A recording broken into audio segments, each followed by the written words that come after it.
Okey, terima kasih Hakim Rahman dan juga Gigi Ahmad. Kita teruskan dengan Malaysia Memilih. Ini merupakan hari kedua bekerja selepas PRU 15.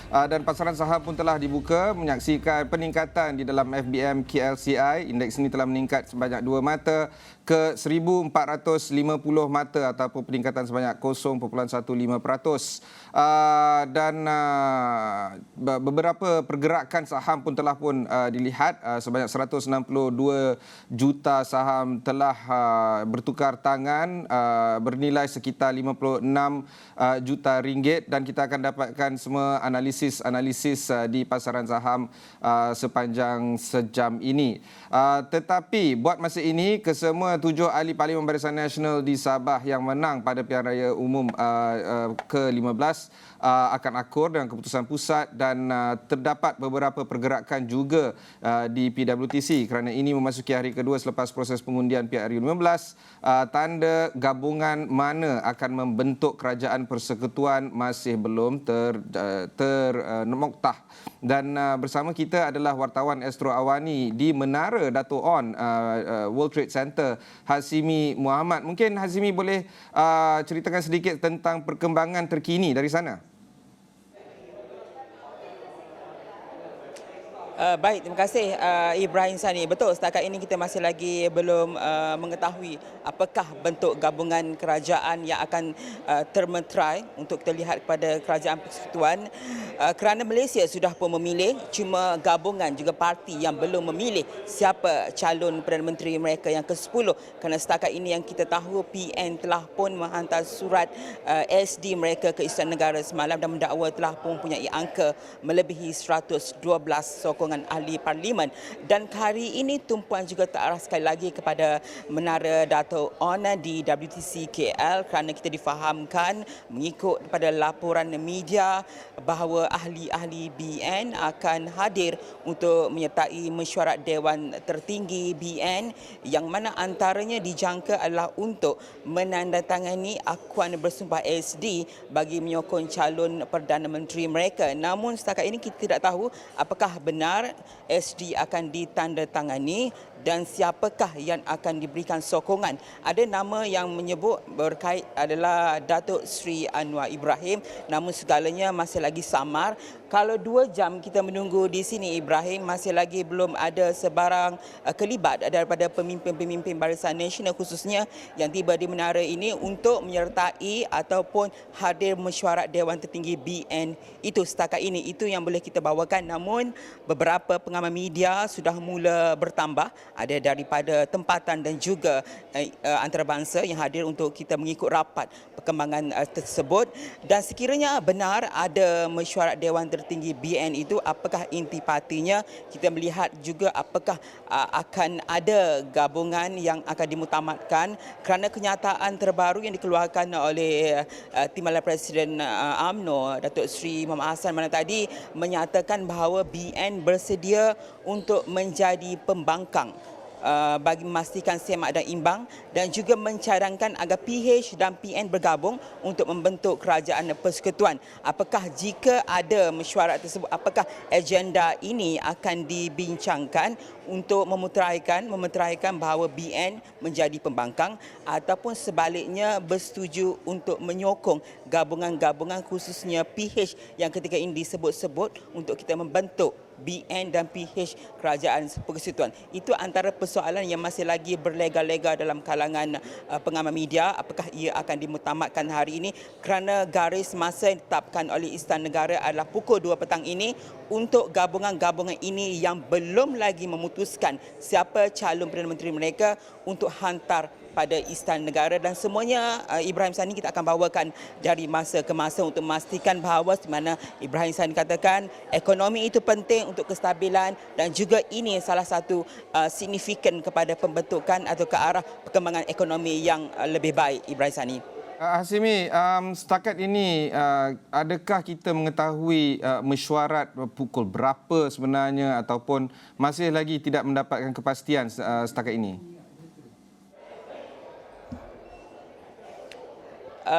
apa yang kita dapat, Ibrahim, adalah dua masa. 9 pagi adalah didakwa untuk menandatangani SD untuk menyokong calon Perdana Menteri dan diteruskan dengan mesyuarat Dewan Tertinggi BN yang dijangka pukul 10 pagi. Itu jangka masa yang kita terima setakat ini. Tetapi sekitar 9:11 pagi, kita masih lagi belum melihat mana-mana ahli BN tiba ataupun pemimpin UMNO itu sendiri. Tetapi kita perlu tahu bahawa ada juga laluan dari bawah tanah yang akan terus ke pejabat UMNO. Mungkin juga itu laluan yang digunakan. Tapi signifikan ataupun gambaran yang jelas saya boleh bagi hint kat sini, Ibrahim Sani. Kita melihat seawal pagi tadi ada pergerakan troli makanan yang lalu di hadapan kami ini. Apakah itu signifikan gambaran yang jelas bahawa akan ada mesyuarat? Kerana kita tahu bahawa mesyuarat ini pastinya akan ada jamuan dan sebagainya. Apakah itu signifikan hint yang jelas yang boleh kita menyatakan bahawa akan ada mesyuarat berlangsung di Ibu Pejabat UMNO ini?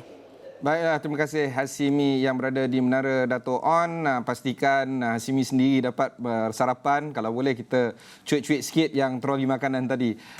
Itu adalah Hasimi Muhammad dari Menara Dato' On. Dan bersama kita adalah Aaron Sarma, General Partner dari Scale Up Malaysia. Tetapi sebelum itu mungkin kita boleh buat rangkuman sedikit tentang status kesemua 7 ahli Parlimen Barisan Nasional di Sabah yang menang pada PRU 15. Mereka berkata akan akur dan keputusan Barisan Nasional dalam menentukan gabungan apa yang akan mentadbir negara. Dan dalam pada sama, pengerusi BN Datuk Seri Bung Mukhtar Radin berkata GRS telah melanggar perjanjian dengan BN Sabah. Sehubungan itu, tegasnya BN Sabah akan berbincang dengan GRS mengenai kedudukan rakan dalam kepimpinan negeri selepas kerajaan pusat ditubuhkan. Ya. Oh, maknanya BN Sabah ikut keputusan parti, ya? Ya. Oh, okey. So, maknanya Datuk, kalau macam Datuk melihat kepada ini, macam 7 tu so far ikut kepada apa yang diputuskan oleh BN Pusat, betul? Betul. Untuk kestabilan negara, kita kena ikut.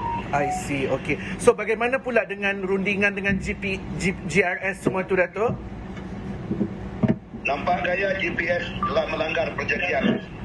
GRS. Betul, GRS macam mana? Nampak gaya dia telah melanggar perjanjian kita. Oh, okey. Sebab sebelum ni perjanjian dia adalah GRS pun bersama-sama BN memilih satu gabungan saja, betul? Betul. I see. Okey.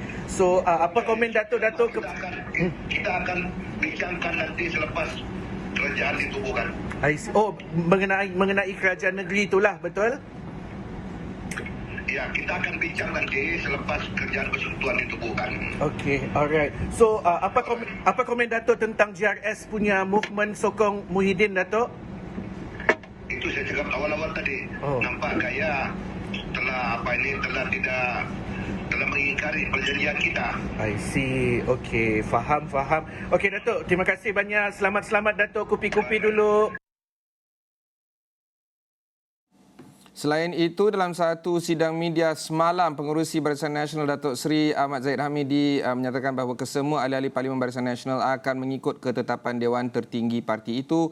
Katanya yang juga Presiden UMNO, sebarang akuan bersumpah yang ditandatangani sebelum ini tidak lagi sah.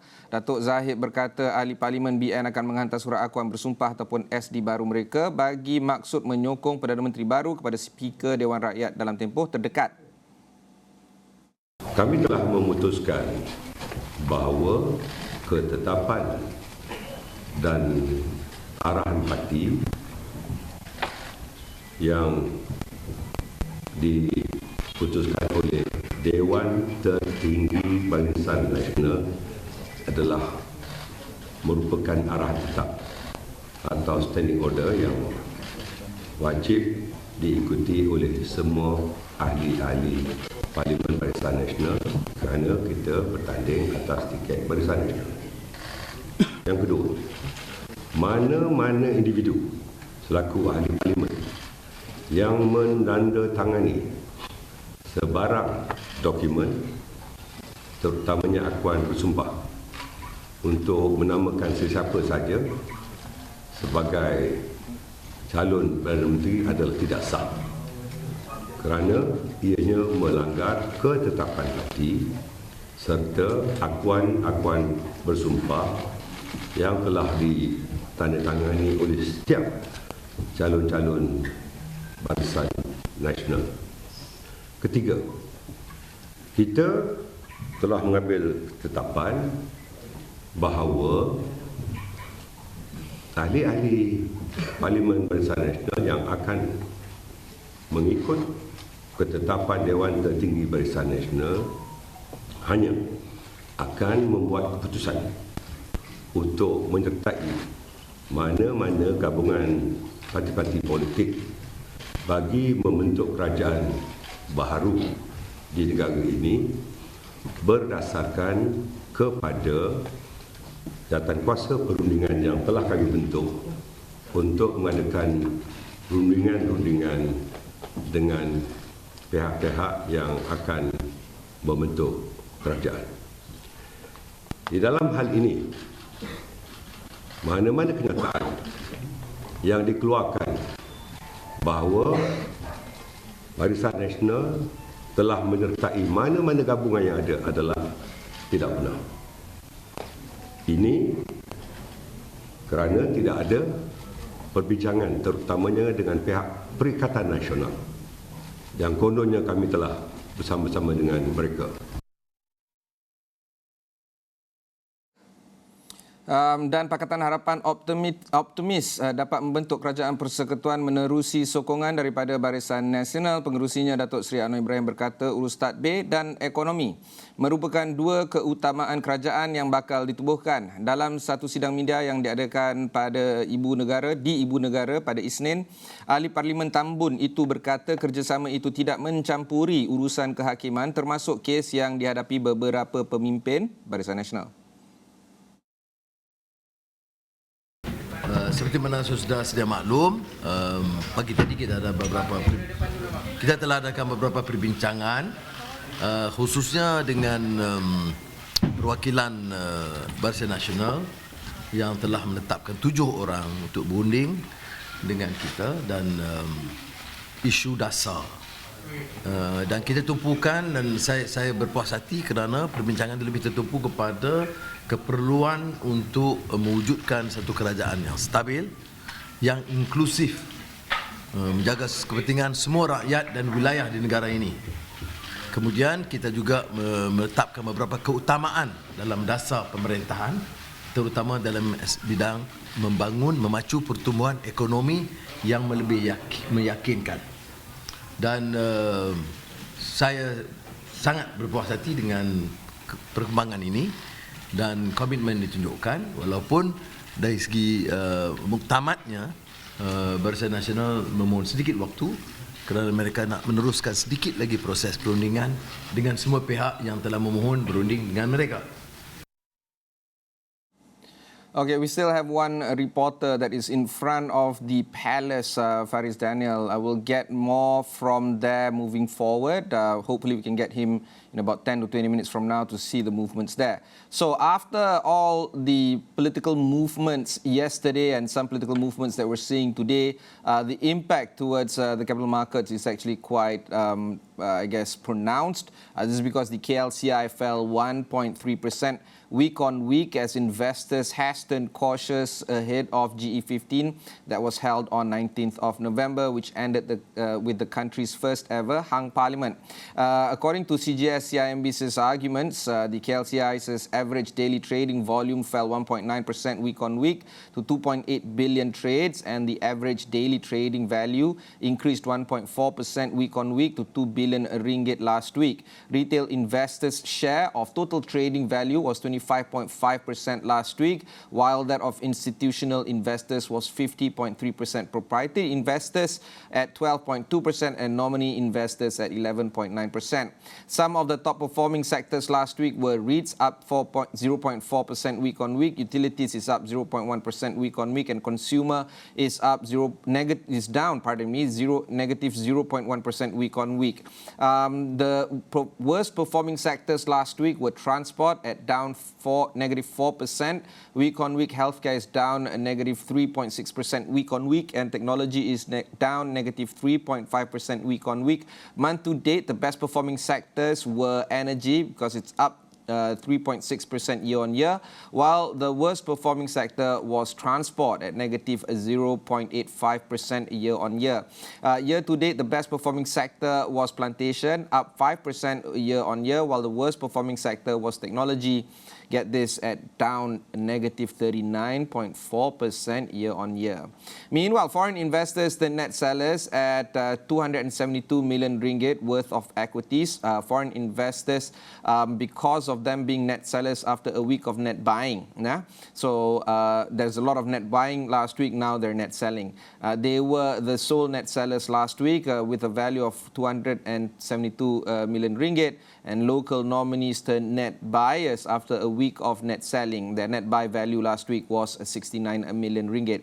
And of course, local investors, or local retail investors more precisely, became the largest net buyers last week after a week of selling. Their net buy value last week was 121 million ringgit.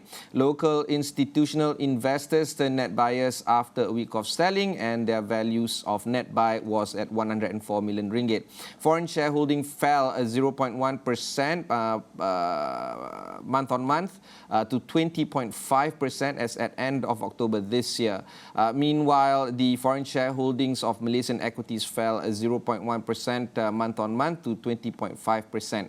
The declining trend in foreign shareholdings have started since May 2018. If you remember, that was GE15, specifically after that particular GE, on 9th of May 2018, when Pakatan Harapan won a simple majority in Parliament, heralding the first ever change of government in Malaysian's history.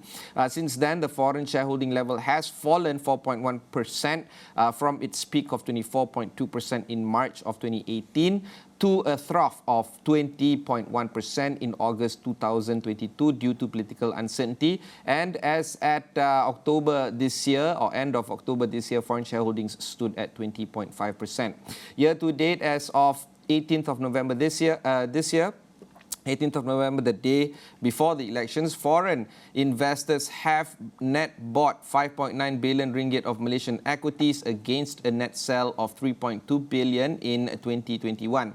Bursa Malaysia Sectorial Index Series and Sector Fund flows for Bursa Malaysia has split 985 companies listed on the stock exchange into 14 broad sectors. The performances of these companies listed on the main market in the same sector classifications are captured under the Bursa Malaysia Sectorial Index Series, and the inclusion of a company in each sector depends on the company's main source of operating revenue.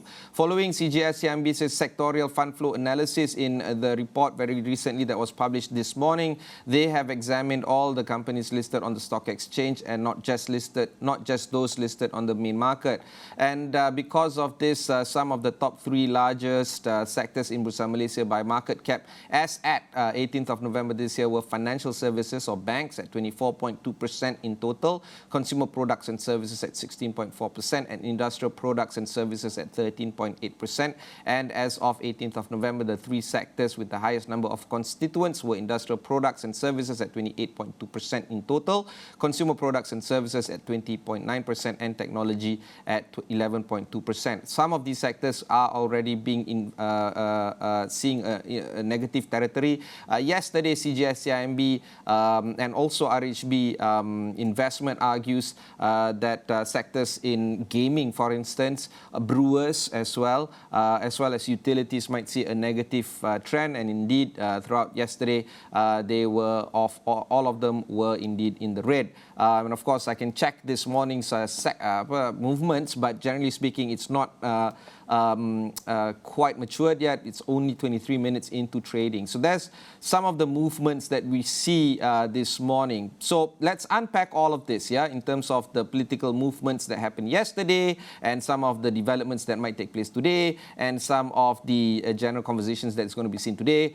Joining me is a good friend of the show, Aaron Sarma, General Partner of Scale Up Malaysia. Aaron, thanks for taking the time to haul yourself all the way to Bukit Jalil.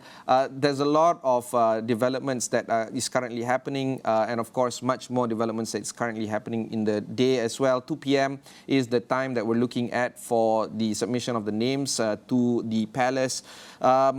We just want to get a feel of how the business developments are currently happening. A lot of my friends were complaining yesterday that yesterday wasn't a public holiday, when we had the conversation with a friend of ours at Light FM, they were arguing that some of their friends are making the case that public holidays are actually expensive. For instance, in France or Germany, when the government announces a public holiday, that's actually a loss of revenue in the billions of euros for those countries, and we actually don't factor that in as well. But lo and behold, this is the second day of us entering office. Many of us that are watching this conversation are actually in the office. What would be some of the reactions that you feel is coming from the business community, especially the SMEs and the startup scene? Hey, thanks for having me this morning. I mean, it's been a very busy last couple of days, as you can imagine, and obviously been following the coverage here on AWANI as well. I think right now, everybody's kind of holding their breath, waiting for some sort of announcement to be made, right? A lot of people have been very hopeful, not just for the public holiday, which is kind of somewhat what everyone's talking about on Sunday evening, but I think everybody's hopeful that there'll be some sort of stability in the government moving forward, which will allow businesses to move forward and be able to kind of plan the future, right? I think what we're seeing a lot from investors looking at Malaysia is they're looking to see what happens next once the government is formed and what the positioning of the newly formed coalition will be.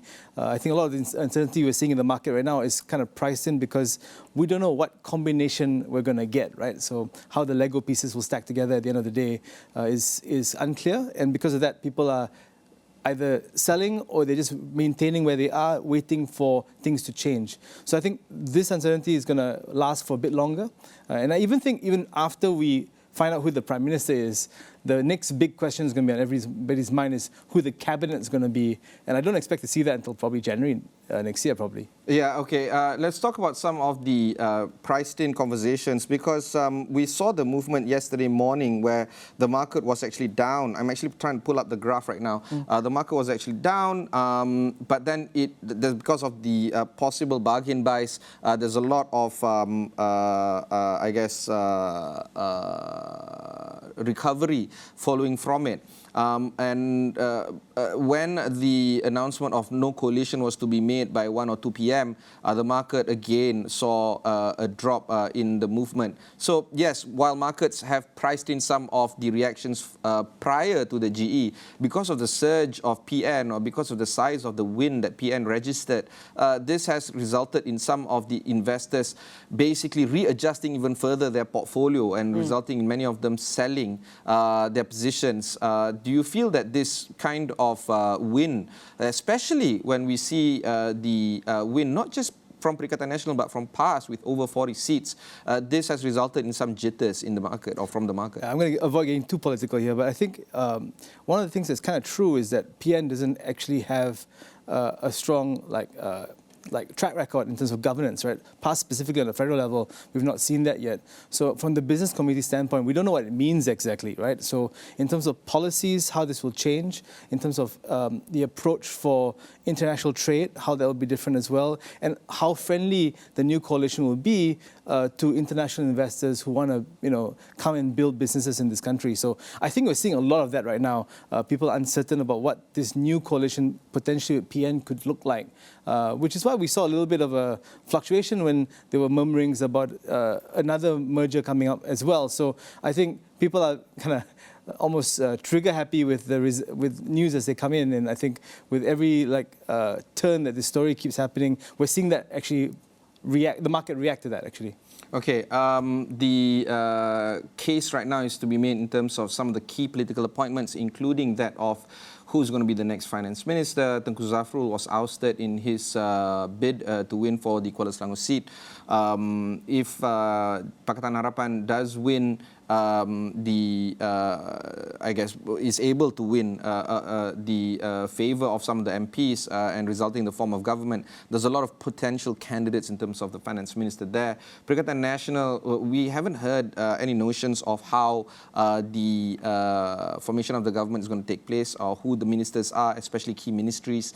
Do you feel that the time is now for Perikatan Nasional at least to start to give some hints into some of the key appointments? Do you feel that that move or this move could actually help business communities to understand a little bit better how the possibility of this government is going to take shape? Do you feel that it's important for them to give some hints? Yeah, I think it would be helpful because we really don't know, right? We don't know what this will be and who the potential finance minister will be. But I think, the last time I was on your show, we were talking about the budget, right? And it looks like, for all intents and purposes, that budget may not actually survive, right? We may not have the same budget in 2023 that was announced a few months ago.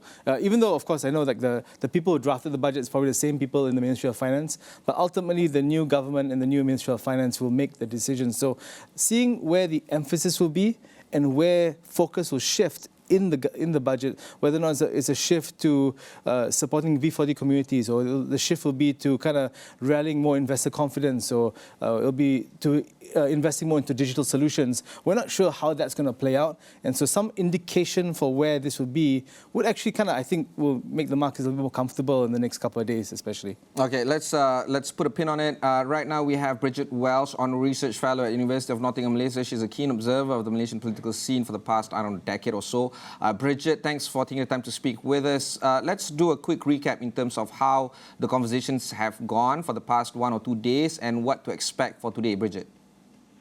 So we've got three things going on. Number one, of course, is that we have the wrangling between the different coalitions from the perspective of getting the numbers. I think what we can see is that that neither side, PN or Pakatan Harapan, have the key of 111 in terms of the necessary majority. I think that we've seen, as a result of that, the second thing that's going on, the kingmakers have taken somewhat different positions. UMNO initially yesterday decided that they were saying they're working with Pakatan Harapan, and then subsequently in the course of the day they have taken a position. Most of them have taken a position that they will not do so for different reasons, but because there was not all of UMNO wanted to participate in the conversations led by Zahid Hamidi. This, also, we've seen GPS initially supporting Perikatan Nasional, and there's now considerable pressure for them to walk back that particular initiative. So we have a situation where the kingmakers are basically taking a bit more hesitancy about how they want to deal with the different coalition partners. The third thing that's happened is that we have seen the kind of rise of racialized rhetoric and anxiety, especially on social media, which is is very troubling. And I think the leaders are focused predominantly on their negotiations, as opposed to sort of thinking about the broader macro picture, not only with the issues associated with race relations, but also the issues associated with the economy. I think what we expect is that we will probably, they're supposed to have a meeting today. My sense is that, I think at this point there is no clear resolution. Then the question becomes, what will the decisions made to move forward? I will point out that, it is a normal procedure when there is a hung parliament that these processes take a number of days, all right? In terms of there's a tremendous pressure, and a lot of it's being played out in public, which of course is adding to the challenges of finding out what is happening in terms of the pressure is also putting these under very close microscopic attention, which really limits the ability for people to reach resolution.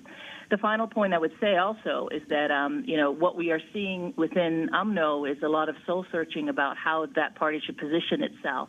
And in particular, one of the challenges the party faces is that Zahid Hamidi, its current president, who is pushing for one position, has himself been delegitimized within his own party. So there's a lot of wrangling for positions, as well as soul searching taking place within UMNO. Because of this whole notion of soul-searching place taking from UMNO, some of the conversations right now is on how this will impact the anti-hopping law, who's going to enforce it, whether there will be a split, and both of them are still, legitimately representing their parties. How do we unpack this, particularly in the eyes of investors who might not necessarily be fully aware of the nuances running behind these political machinations? Well, I think as you rightly say, the anti-hopping law will be tested, right, in terms of, whether or not, I think that there are a couple gateways for this process. One is whether or not people will be sacked or whether or not they will resign, because that will affect the different outcome of whether or not there is an election or whether or not they remain in Parliament as a potential independent candidate, independent person. So I think this is the one aspect. Number two is also the issue of whether or not these independents, who they ally with in terms of the coalition actors, if they choose to do so in that process. So that's a second dimension for investors to see. Is that what we're seeing a party that continues to be divided, and I think that many of them are concerned about their respective positions and also the party's fortunes. And so as a consequence, when they think about the anti-hopping law, they're not necessarily thinking about that particular provision. They're really focused first right now on what they think is best. And I think we're going to see this legislation be tested because sometimes there's some aspects of the legislation have not fully been actualized, such as the recall election and so forth. So the provisions for it seem to be a little more ambiguous. Bridget, because of this ambiguity, do you feel, or I guess this is a hunch, we're entering speculative territory, do you feel that everything's going to be resolved by 2 p.m. today and we can get on with our lives, or do you think that this uncertainty and ambiguity is going to continue on for the days to come?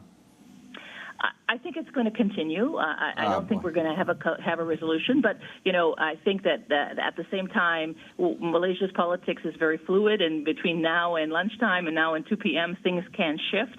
I can say that leaders are working hard to secure their respective positions.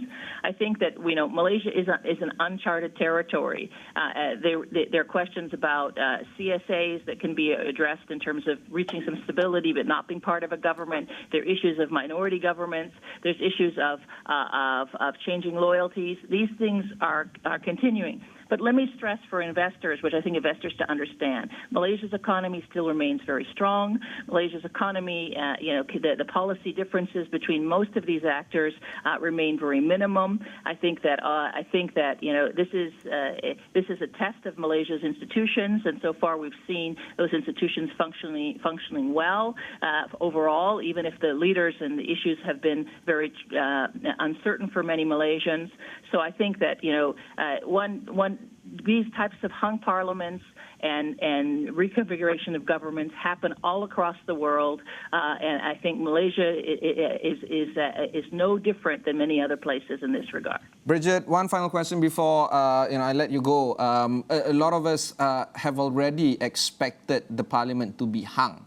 A lot of us. But because of the surge of PAS, especially within the PN coalition, this has resulted in further uncertainty or has put that whole pricing in strategy a little bit, in a quandary. Do you feel that this was a shock to investors to see a surge of PAS winning the seats? And how does this impact them in trying to temper the expectation prior to the elections? Well, I think, as you know, I called a hung parliament, and I also pointed out that PN was gaining electorally during the campaign, and I think they ran the best campaign by far, and PAS was an important element, and they were very strategic in how they ran their campaign.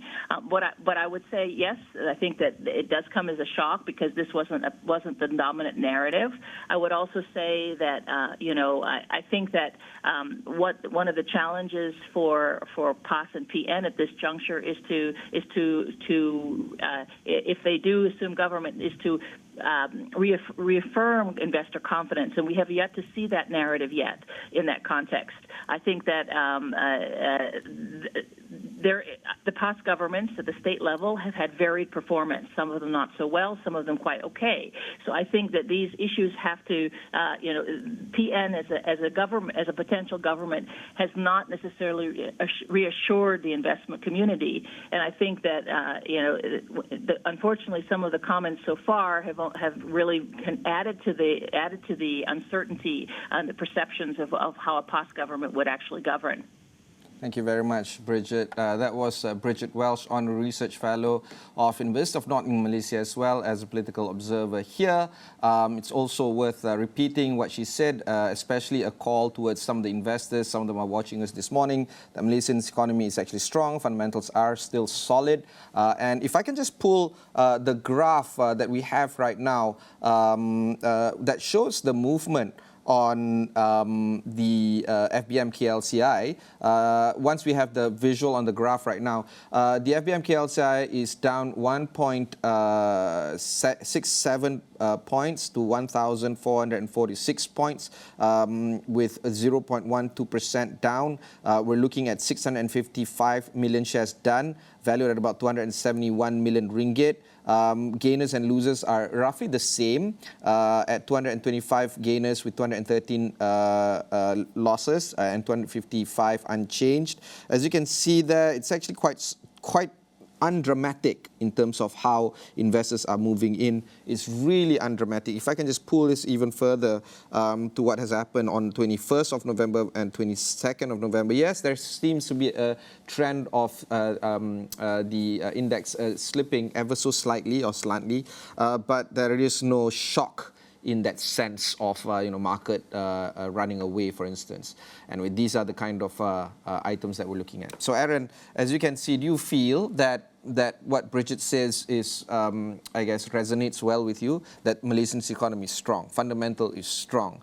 The ringgit movement, while slowly losing strength against the dollar, is actually quite okay in terms of other currencies. The mood is actually quite important. I remember you were telling me right before the budget, when you went to that whole Singapore convention of VCs or venture capitalists and startups, Malaysia seems to be missing from the conversation. They don't hate us, they don't like us, they just don't talk about us. They just don't talk about us. Do you feel that? I think that's a more sad story. That is a more sad story. I mean, before I say anything, I mean, Bridget's amazing, right? Like, I every time I listen to her, I'm more and more embarrassed at how little I know about my country compared to her, and she's done such an amazing analysis on the election. I think it is true. I mean, just looking at the graph, right, a lot of this was priced in before, right? People already had... Clearly. There was already like a wet blanket over the economy for the last 6 months easy, because there was all this uncertainty about where things were going. And it is true, right? From a foreign investor standpoint, everybody's kind of nervous about where Malaysia will stand. In some regard, a lot of Malaysia's economy is very dependent on the government for a lot of things, right? And maybe we're seeing the kind of the limits of this approach, right? Where the government plays such an outsized role in every aspect of the economy, so that when there's uncertainty in the government, people just like wait and see or sit on their hands until we have some clarity.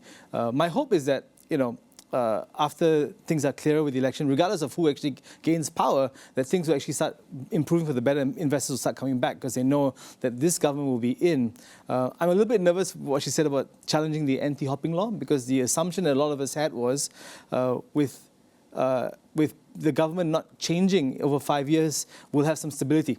Now, if that can change and we can have 3 prime ministers again in the next 5 years, this may be a problem for a lot of businesses and for international investors coming to look at Malaysia. And I think there's also the whole notion of what will 2023 bring? Because a lot of us are already saying that 2023 is going to be a bit problematic in terms of a possible economic recession. We're looking at inflation, especially food prices and healthcare rising. Infrastructure still remains our strong point in terms of connectivity of roads, ports, perhaps even trains. But LRT, for instance, movements of human within KL, that seems to be a big issue. But it seems like rural development must now be put in the frame because of the surge of the want from semi-rural and rural voters. They want more changes there or more development there. Do you feel that this is a good time for some of the investors, big and small, tech and non-tech, to talk about how to develop our rural and semi-rural areas, particularly in the 3 states that Perikatan Nasional made a clean sweep of all the parliamentary seats that were offered? Perlis, Terengganu and Kelantan were all won by Perikatan Nasional, all, right? So clearly they want change there. And clearly, perhaps some of the investors, if they see this as an opportunity, this would be a good time to invest in these states, don't you think? I completely agree. I think one of the things I said on election night was there's never been a clear case that there are 2 Malaysias now, right? There's the urban Malaysia who lives in a little bit of a bubble, and there's also a bubble on the rural Malaysia side as well, where they have their own echo chamber of ideas and issues that they deal with. We need to kind of bring everybody to kind of on par, right? We need to kind of help everybody kind of bring them into the modern economy. And investment into rural communities is going to be key, right? I think we are looking at food security as a major issue. And, you know, at Scale Up Malaysia, we are looking at agriculture startups to invest in. I think this is a major issue, and we should look at that as something that's really, really key, right? Investing in agriculture in Malaysia. And we've talked before, I think agriculture is like a huge opportunity for Malaysia. I think financial inclusion is another thing that's really important, right? Allowing people to participate in the economy more actively, right? So like if you talk to somebody who's in the rural community, I don't think they have availability to the kind of products that we have here, right? Like buy now, pay later, the ability to invest in new companies. These options may not be available. To allow them to participate in the economy on financial products would be very interesting. And I think this is an opportunity for the e-wallets to really roll out, for the new neobanks that are coming in Malaysia. Digital banking license was given out this year, to really kind of roll out to rural communities. And I hope that's part of the promise as well. So I think overall, I think there's a huge opportunity for investors to really play a role in the rural development of Malaysia. And I think this should be definitely on the boilerplate of the agenda for the next incoming government. Because if we don't do this, we will continue to see a divide in the country where some people have all the benefits of modern society and other people don't have it, which will only kind of splinter the country even further. Okay, we can go for a short break because we're having more guests on the show very shortly. But for now, if it's all good, we'll go for a short break just to catch our breath from this show. We'll be right back in a few minutes.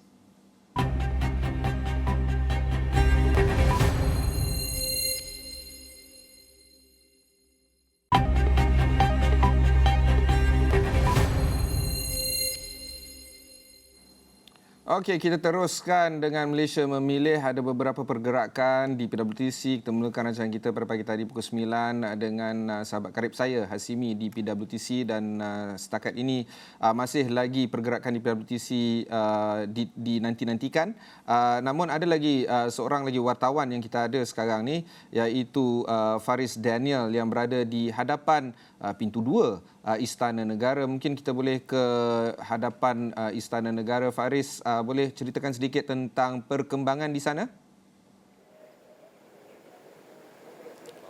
Baik, terima kasih Ibrahim Sani dari Pusat Penyiaran Asia. Hari ini hari kedua saya berkampung dengan media-media lain di hadapan pintu 2 Istana Negara kerana kita masih lagi menanti sebuah jawapan yang mana mungkin akan berlakunya jajaran parti baru yang akan membentuk kerajaan baru, dan juga kita juga menantikan siapakah calon Perdana Menteri kita yang ke-10 yang mungkin kita dapat jangkakan itu semua akan ada kata putusnya menjelang jam 2 petang nanti. Kerana seperti yang dimaklumkan, Yang di-Pertuan Agong semalam berkenan untuk kita semua menantikan bahawa deadline untuk hari ini oleh parti-parti politik ini mereka perlu menghantar sebelum jam 2 petang. Dan untuk jam 10 pagi ini, sebelum jam 10 pagi ini mungkin awal lagi untuk saya kongsikan mungkin pergerakan tentang pergerakan dan sebagainya, kerana masih lagi tiada sebarang pergerakan-pergerakan yang dapat kami tangkap daripada tadi. Dan sebenarnya media sebenarnya dah penuh dah pun kat belakang ni, Ibrahim. Kalau kita lihat belakang ni, bukan saja media dalam negara, malah di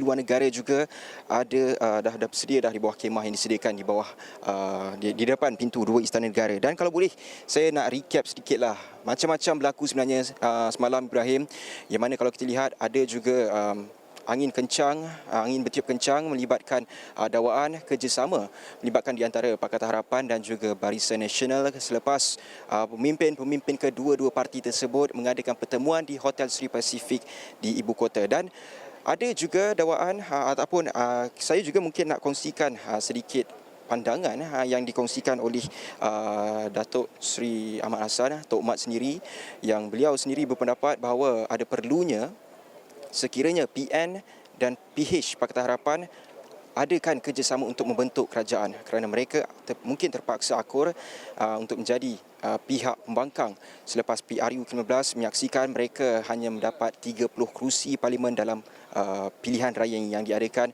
pada sebelum ini 19 November. Dan kita juga mungkin bakal menyaksikan juga yang mana Perikatan Nasional Setiausaha Agung PN Datuk Syam Zainuddin, beliau sendiri mendakwa gabungan itu yakin ada mencapai majoriti yang mencukupi untuk membentuk kerajaan baru, dan juga katanya surat akuan bersumpah telah pun dihantar ke Istana Negara.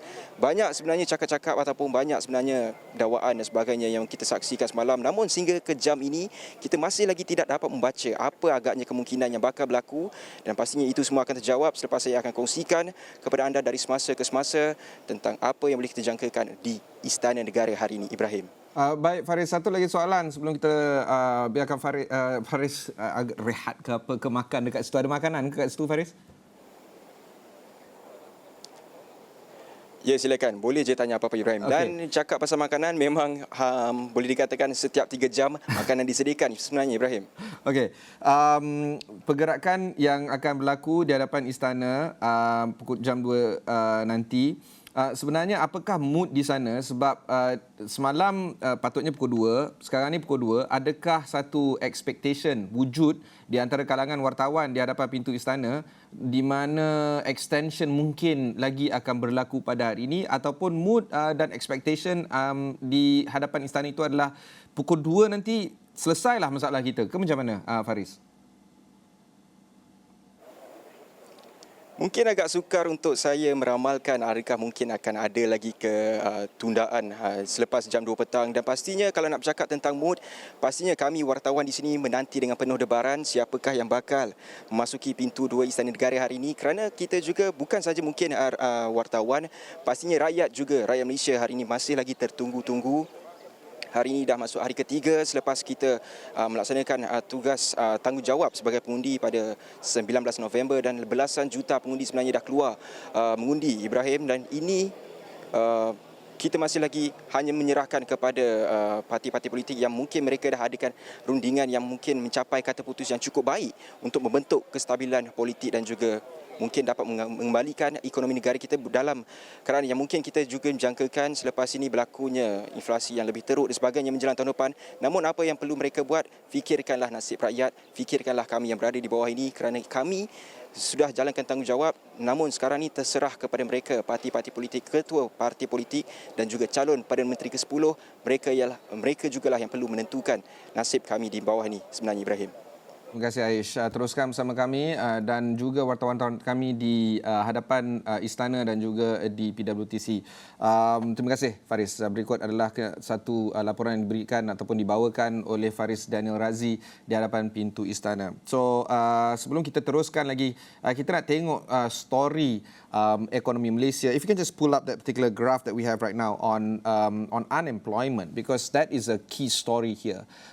If you can see, and if I can draw your attention there, this graph is brought to you by tradingeconomics.com. This is on a surface level, this is good because while unemployment shot up to 5.5%, resulting in millions of Malaysians being unemployed, resulting from the MCO and the pandemic, the number has fallen off gradually and is nearing pre-pandemic levels. And that is a story of the conversation that we must have. So while unemployment is down from the recent pandemic period, the conversation is on how this is going to impact two things: wages and also skilling and upskilling. When we look at the absolute numbers, we're looking at 16.63 million people in August compared to 16.60 million people in the previous month recorded recorded a work. Now, unemployment in Malaysia does remain at 3.7% in August 2022 compared to the previous month. But in a DOSM statement very recently on October 11th, actually, the number of unemployed recorded a drop of 1.4% to 612,000 in August compared to 620,000 people in the previous month. 612,000 people unemployed. Now, this, of course, doesn't capture that whole notion of underemployed, not necessarily unemployed. People who work in rideshare, for instance, they might not necessarily register in that 612,000. Skills is big important, but of course, wages is a big issue. Wages has always been an issue, but more so now because of inflation rising quite rapidly. Again, just to reiterate, inflation headline is actually at 4.5%, which is still, one would argue, an artificial number because of the subsidies that is being pumped in, from petrol subsidies to food subsidies, oil subsidies, and many other subsidies. Whether the new government that is going to take place is going to be there as well. Aaron, what do you think about all this? So I think obviously there are macro issues, right, with what's happening around the world. But locally, we have an issue with being able to retain high-quality talent, as well as employ people who are entering the workforce in a meaningful way. And part of the challenge here is that people who are well-educated, who are staying abroad, they're not coming back to Malaysia. And so we're left with a workforce who's underskilled and requires upskilling. And so I think this is a big challenge for the country. I think the other thing that you've mentioned, which is really, really key as well, is the underemployment through gig work, right? And what we have yet to see is the long-term impacts of gig work as a career choice for many young people out there, right? Okay, let's cross over to PWTC. We have live feed right now there. Some of the leaders are already making their way to WTC right now, World Trade Center. We can just leave these visuals on for now. Aaron, what do you think? Do you think these political leaders are actually thinking about, say, workers, wages, inflation? Do you feel that that is going to be remaining high on the agenda? Neither of us are political analysts. Perhaps the closest that we can get to you right now is Bridget Welsh right now. But yeah, these are the kind of visuals that we're seeing right now. There's a lot of waiting, a lot of nervousness, ambiguity is the name of the day for now. How do you think this is going to resolve those long-standing issues of wages and unemployment? Yeah, and I really think that I hope in the long term we can see more of an emphasis on these kinds of issues, right? I know today, if you ask me what is all these people thinking about, they're thinking of how to play this giant Jenga game and get power at the end of the day. I think that's what everybody's thinking about right now. And I know it can be quite a drug for those who are in the negotiations, right? You and I obviously are not in the rooms where these things are happening, so we can only speculate. It's up to us now. When the new government comes into power, people from the market, from average people, need to remind them why they're in power, right? To serve people like us. Okay. We'll give you more visuals from the World Trade Center as well as in front of the palace. But for now, on the line right now, we have Dr. Virendrajit Singh, Chairman at Tricor. Dr. Virendra, thanks for taking the time to speak with us live this morning. We need to do a quick take into how you think this is going to impact Malaysia's economy, unemployment, inflation, and many more. What is the general feeling right now that you have following these continuity of ambiguity and perhaps anxiety, if I can use the word, in order for us to reach the sight of a new Prime Minister or a new government to be put in place? Thank you, Ibrahim. My apologies again for not being able to make it to the studios. Basically, I think you saw the impact yesterday in the markets. And the question that arises is, will there be continuously a few the similar impact in the next few days? Obviously, to me, at the end of the day, we all know about stability. We all know that businesses want stability, they want certainty, and we are probably not going to get it. Anyway, we survived the last 2 years with not much of a certainty, except with the confidence supply agreement that was made with the opposition, so that helped a bit. So I think from a business community's point of view, it's about growth, stability, and consistency in terms of policies. And once you form a coalition government, whoever is the part members of the coalition, you'll find that there is a lot of horse trading going on. And so at the end of the day, it's not one party's manifesto that's being implemented. It will be a mix. And so in the end of the day, what happens? I think at the end of the day, people's rights are compromised. That's really what happens. And this is, unfortunately, the price we pay for democracy, right? So we are allowed to vote in whoever we think can carry the torch, but unfortunately, this is the outcome, and this is an interesting outcome. But let's see what happens, because each coalition has got different agendas. But at the end of the day, I think everyone knows they need to manage the economy. Because of that, Dr. Verinder, what would be the 2 or 3 things that the business community is thinking about right now when it comes to the near term, very, very near term, today, tomorrow, this week? What would be some of the 2 or 3 considerations that you think they are thinking right now? I think for the SMEs, the micro SMEs, the issue is more support. And the question then at the end of the day is what kind of support? And I think many of them are looking for financial support. And that's going to be an extremely tricky situation given the financial constraints that we face. But that may have to be something that the government of the day will have to do. So the issue is the recovery from the COVID situation, and how do we help the small SMEs and the micro SMEs survive, because they are the ones which are very important for the economy as well. So that's one.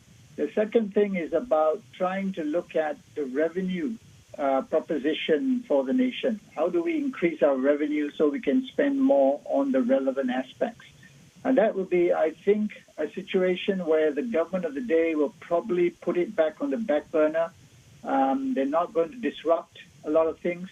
It's really about trying to be efficient in terms of what we already have, whether it's the customs department, whether it's in the revenue board.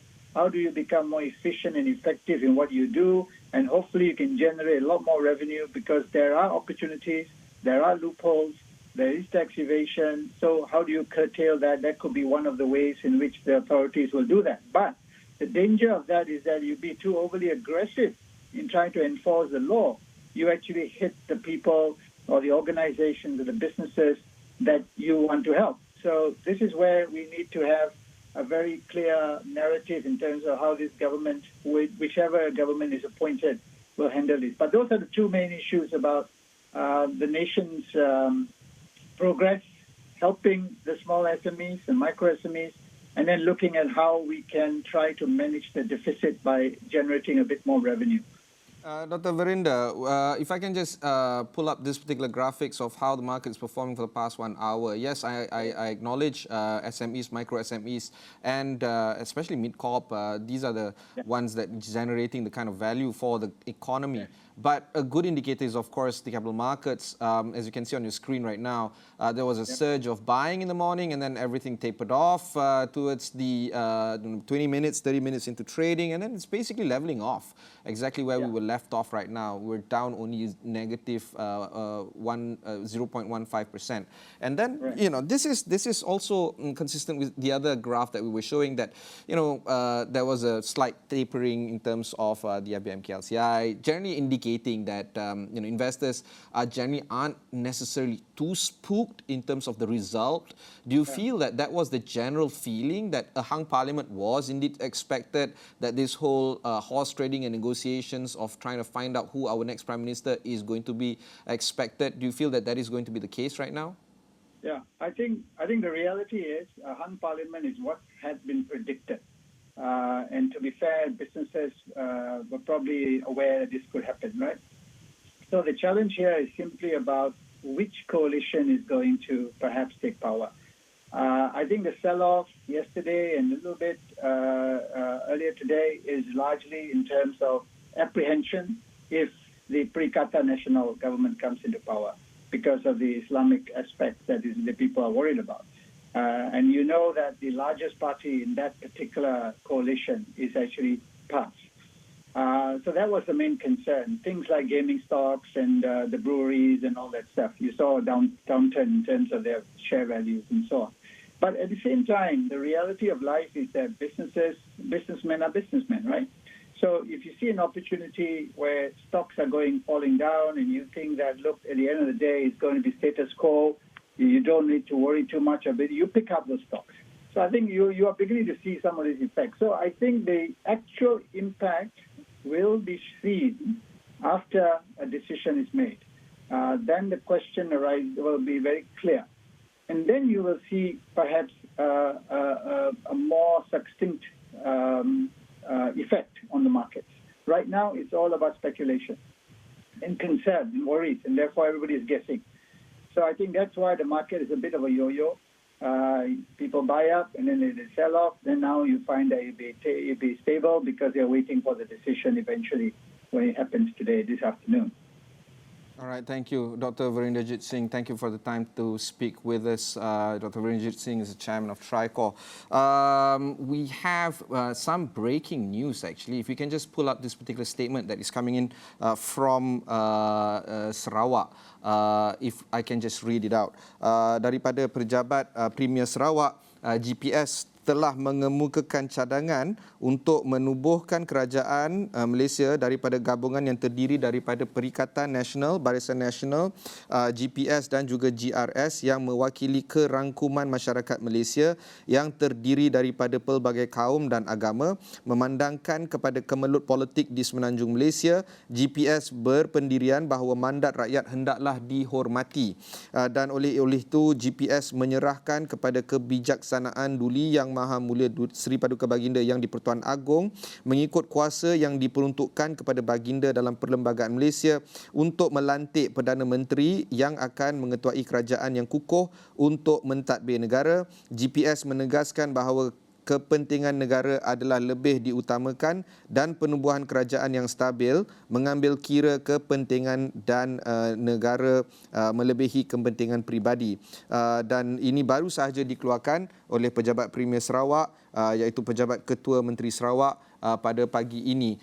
Dan sekali lagi kita ingin mengulangi, GPS ingin mengumumkan bahawa mereka berpendapat bahawa penubuhan kerajaan adalah di antara Perikatan Nasional, Barisan Nasional, GPS dan GRS.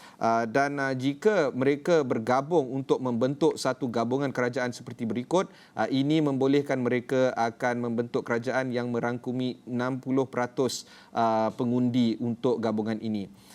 Dan kita akan teruskan untuk memberikan yang terbaik, dan kita boleh main visual sekarang ni dekat WTC, di mana ketibaan beberapa pemimpin-pemimpin Barisan Nasional telah pun dilihat kelihatan, dan jika kita mempunyai apa-apa perkembangan terkini, kita boleh terus ke sana bersama dengan wartawan kita di sana, iaitu Hasimi.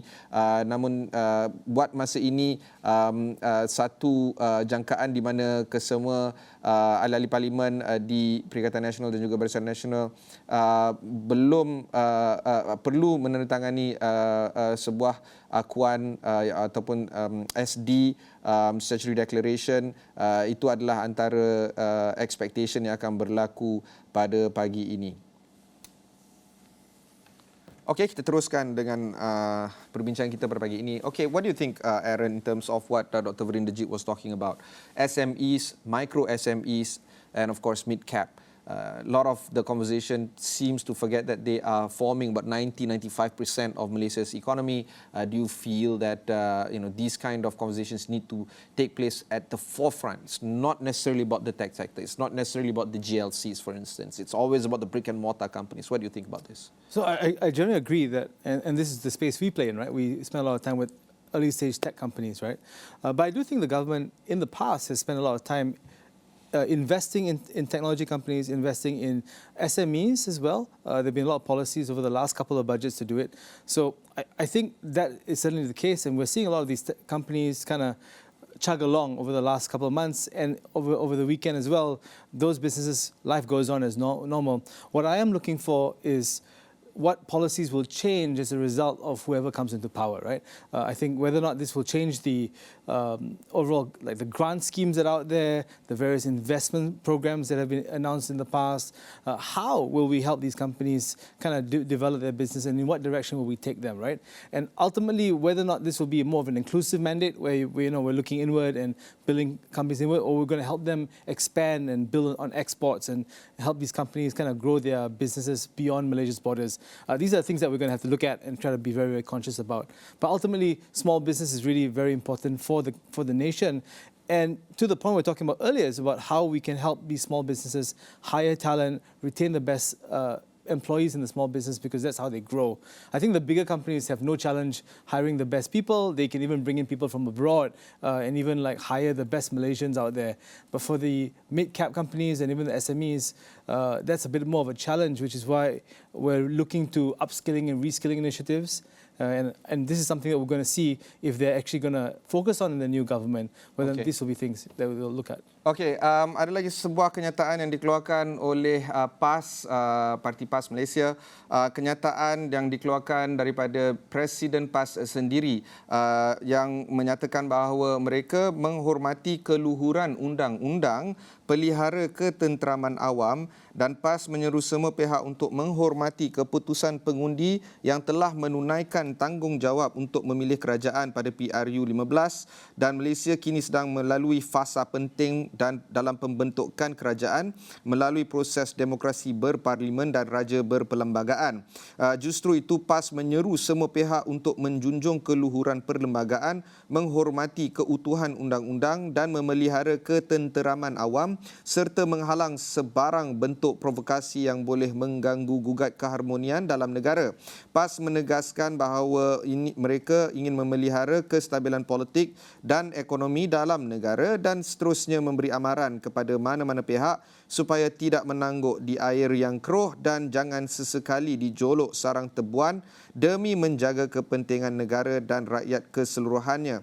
Kenyataan ini dikeluarkan sekitar jam 10 pagi oleh Presiden PAS Tan Sri Abdul Hadi Awang. Dan ini adalah antara dua perkembangan yang boleh dibawakan. Kita terus kepada Hasimi di PWTC. Kalau boleh, Hasimi, mungkin... Okey, kita akan mendapatkan perkembangan terkini daripada Hasimi di World Trade Center. Namun demikian, untuk tatapan saudara dan saudari di pagi ini, GPS telah mengeluarkan satu kenyataan di mana mereka ingin membentuk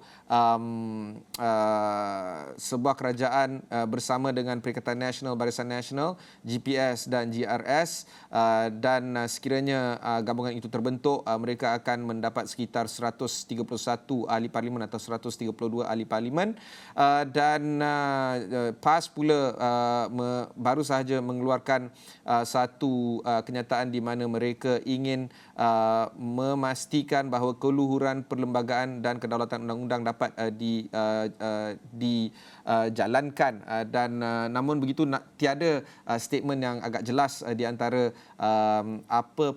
siapa PAS ataupun Perikatan Nasional akan membentuk kerajaan untuk pagi ini. Namun demikian, ada beberapa pergerakan yang agak dramatik yang mungkin akan berlaku dalam jangka masa terdekat, dan sekiranya ada pergerakan yang akan berlaku di hadapan pintu istana, wartawan kami Faris Daniel akan bersama kita, dan kita akan mendapatkan kesemua laporan-laporan yang demikian as it comes in. Of course, Aaron, see, these are the things that is currently developing right now, because as we saw, things are moving so fast. GPS is already reiterating their views that they want to form a government with BN and PN and GRS. PAS has issued a statement. It's interesting that PAS issued a statement as is by their own party instead of coalition by Perikatan Nasional. And of course, the statement that came out from PAS isn't necessarily saying that they are going with this particular party or that particular party. See, these are the nuances that we need to talk about. Investors are again trying to understand or making sense of what's happening. We've heard from Bridget Jones earlier in the morning where she was saying that investors need to know that Malaysia's fundamentals are still strong. Our ringgit is stable, albeit weakened against the dollar. We're looking at the unemployment rate rate going down. And in fact, let's just pull up the unemployment rate again, because this is a good story to be had.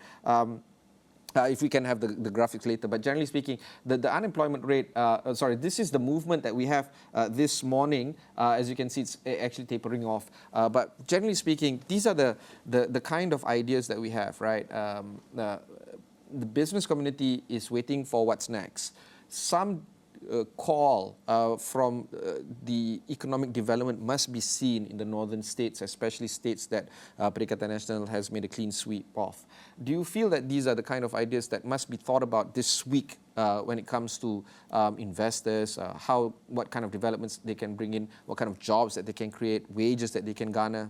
I think absolutely. I think whoever secures the government in the next, hopefully today, but over the next couple of days, needs to start making noises about what they're going to do when they're in power, right? Because we won't see what this really means until next year when theoretically a cabinet is formed or later in December.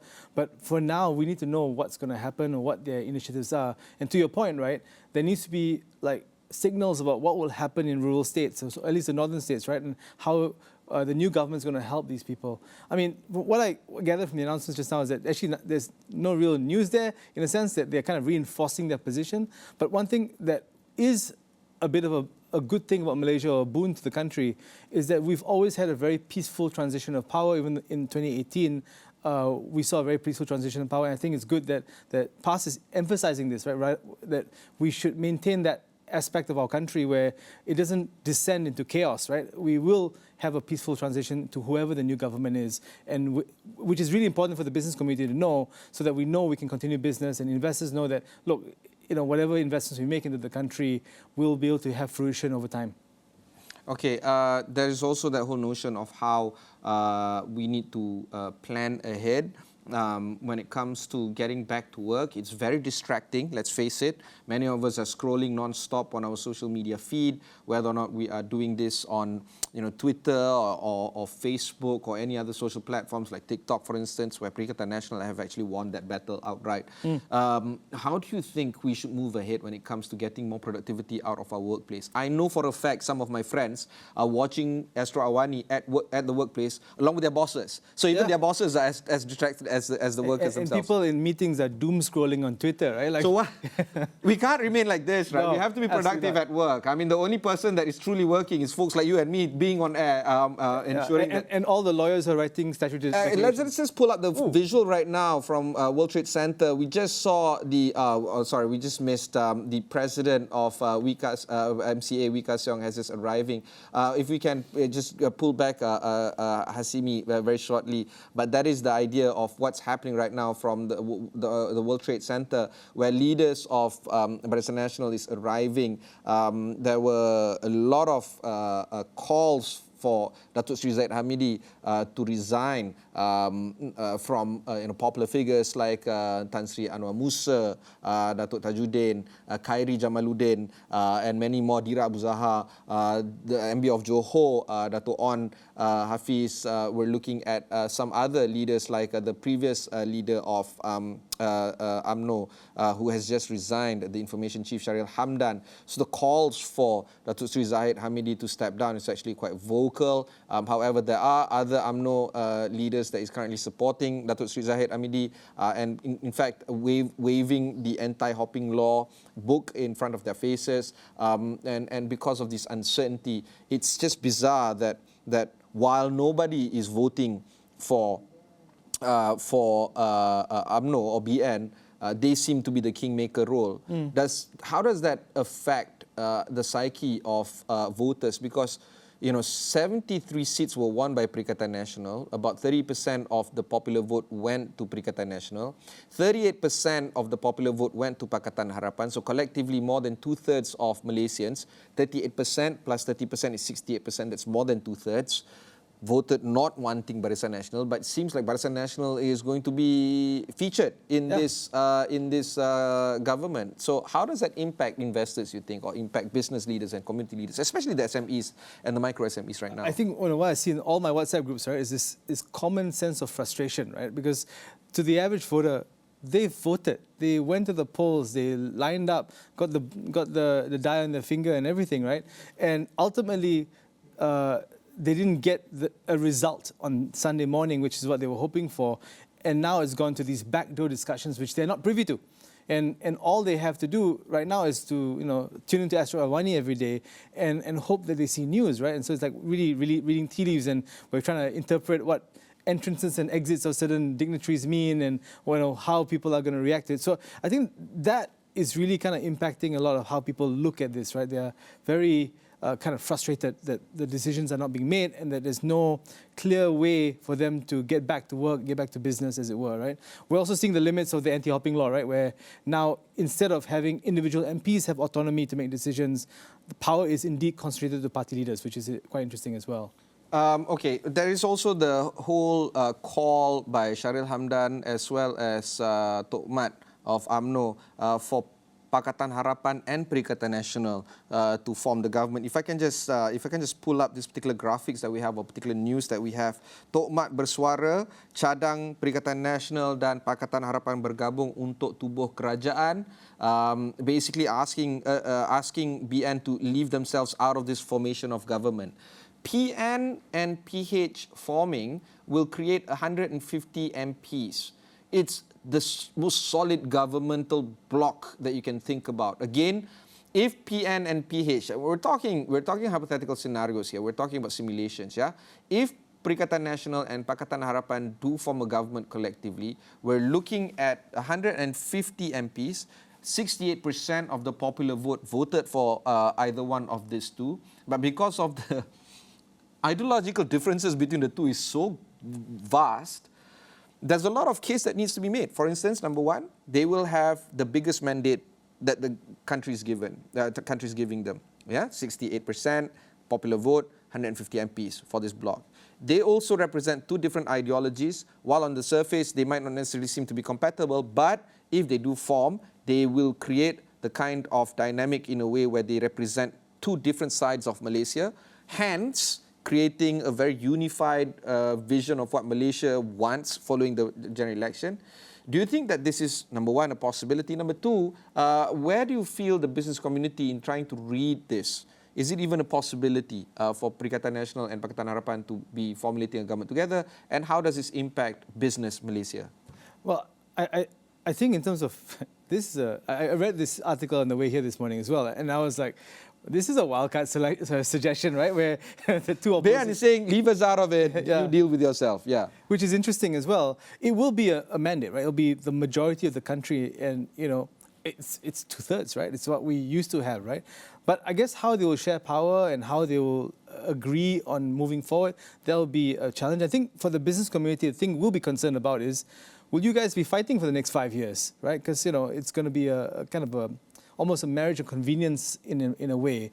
And will this be an unstable government, right? So if they can sort out their issues, then I think it's actually for the better. But how they will sort out those issues is a huge question mark in a way, right?